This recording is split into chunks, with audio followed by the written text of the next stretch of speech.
wabarakatuh. Saya Muhammad Abinaya Zafran akan menjelaskan tentang apa itu jual beli data pribadi, perihal untuk ujian tengah semester mata kuliah hukum telematika. Pertama, hukum telematika atau bisa disebut cyber law adalah rezim hukum baru yang di dalamnya memiliki berbagai aspek hukum yang sifatnya multidisiplin. Hukum telematika atau cyber law juga diartikan sebagai hukum telekomunikasi, multimedia, dan informatika. Pengertian ini menunjukkan sifat konvergentif dari communication, computing, content, dan community, sehingga cyber law membahas dari teknologi dan informasi secara konvergensi. Dunia hukum sebenarnya sudah sejak lama memperluas penafsiran asas dan normanya ketika menghadapi persoalan yang bersifat tidak berwujud. Misalnya dalam kasus pencurian listrik yang pada awalnya sulit dikategorikan sebagai delik pencurian, tetapi akhirnya dapat diterima sebagai perbuatan pidana. Kenyataan saat ini yang berkaitan dengan kegiatan cyber tidak lagi sederhana itu, mengingat kegiatannya tidak lagi bisa dibatasi oleh teritori suatu negara.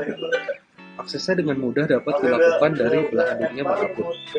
Kerugian dapat terjadi baik pada pelaku internet maupun orang lain yang tidak pernah berhubungan sekalipun, misalnya dalam jual beli data pribadi di internet. Badan Regulasi Telekomunikasi Indonesia (BRTI) menyoroti penyalahgunaan dan praktik jual beli data pribadi yang semakin mengkhawatirkan terjadi saat ini. Tindakan tersebut merupakan pelanggaran hukum yang dapat dikenakan sanksi pidana dan denda kepada pihak yang terlibat kejahatan tersebut. Terdapat berbagai kasus yang tengah dalam proses penindakan berupa kasus berkaitan dengan jual beli data, akses data secara tidak sah, bahkan terdapat kasus pembukaan data pribadi seperti nomor IKTP dan nomor KK, sehingga dapat diakses oleh publik. Pelaku dalam kasus itu ada yang telah dijatuhi pidana penjara 8 bulan plus denda. Ada pelaku yang terancam pidana maksimal 9 tahun dan atau denda maksimal sampai dengan Rp 3 miliar.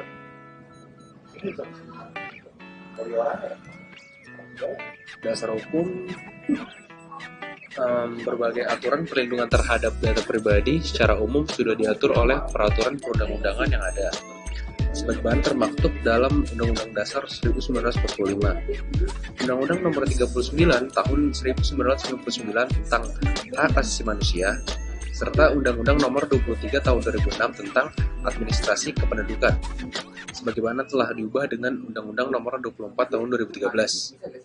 Selain itu, pengaturan mengenai perlindungan data pribadi juga telah diatur dalam Peraturan Menteri Komunikasi dan Informatika Nomor 20 Tahun 2016 tentang perlindungan data pribadi dalam sistem elektronik atau bisa disebut juga PDP-SE yang ditetapkan pada 7 November 2016. Dan ada juga ancaman hukum menyebarkan identitas orang lain tanpa izin tertuang dalam Pasal 26 Ayat 1 Undang-Undang ITE 2016.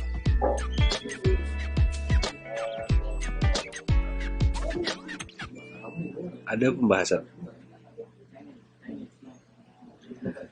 Data pribadi dapat diartikan sebagai setiap data tentang kehidupan seseorang baik yang teridentifikasi dan atau dapat diidentifikasi secara tersendiri atau dikombinasi dengan informasi lainnya baik secara langsung maupun tidak langsung melalui sistem elektronik dan atau non-elektronik.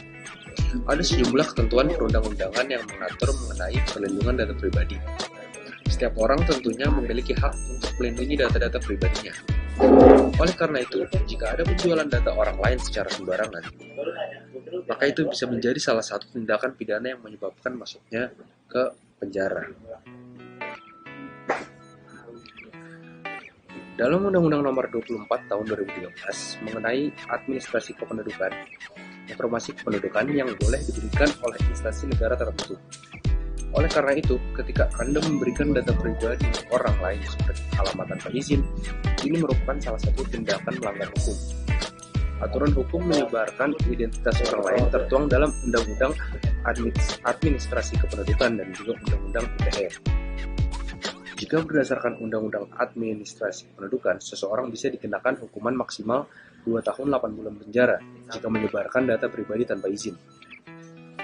Undang-Undang Administrasi Kependudukan juga menjelaskan jika denda maksimal yang bisa didapatkan oleh orang yang menyebarkan data pribadi tanpa izin, yaitu sekitar 25 juta rupiah. Sedangkan aturan lain menurut Undang-Undang ITE tahun 2013 pasal 26 ayat 1, yaitu pelaku dikenakan hukuman maksimal 10 tahun penjara.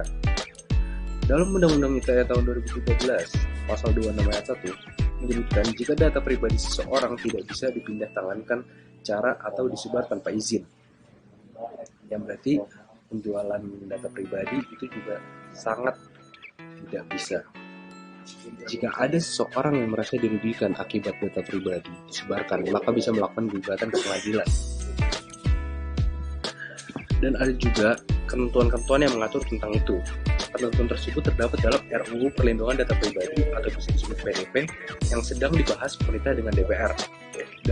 Dalam draft RUU tersebut juga ditegaskan mengenai data sensitif, yakni data pribadi yang memerlukan pelindungan khusus yang terdiri dari data yang berkaitan dengan agama atau keyakinan, kesehatan, kondisi fisik dan kondisi mental, kehidupan seksual, data keuangan pribadi, dan data pribadi lainnya yang mungkin dapat membahayakan dan merugikan privasi subjek data.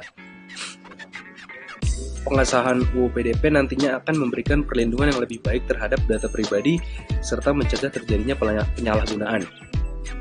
Saat ini RUU PDP tersebut tengah berada di meja Sekretariat Negara atau Setnek untuk selangkah lagi diserahkan kepada pihak DPR guna pembahasan lebih lanjut untuk segera disahkan.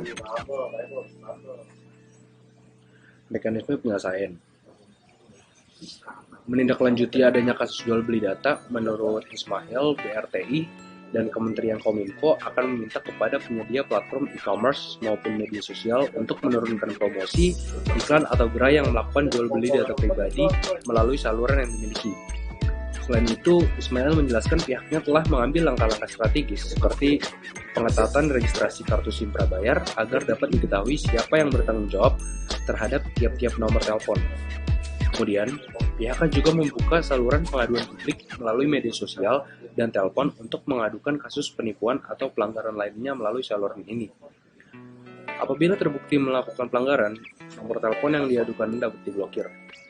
BRTI juga bekerja sama dengan pihak terkait seperti otoritas di bidang finansial dan aparat penegak hukum dalam menangani kasus jual beli data pribadi.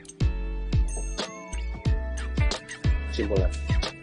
Salah satu faktor penting dalam transaksi dan kegiatan melalui fasilitas teknologi informasi adalah perlindungan data-data pribadi dan rahasia.